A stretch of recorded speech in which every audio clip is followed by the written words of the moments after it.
Ay, ito na yung ating second day ng pag-inom nito.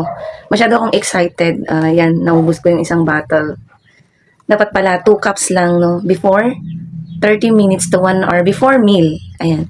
So, yung naging karanasan ko kagabi. Ang ganda ng tulog ko.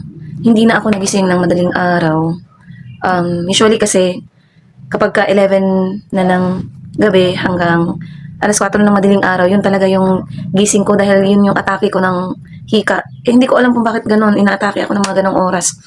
Ayun, so hindi na tayo nagising. Sa mga ganong oras. Nagising na tayo ng 7:29 a.m. Yan, so maganda na yung tulog natin.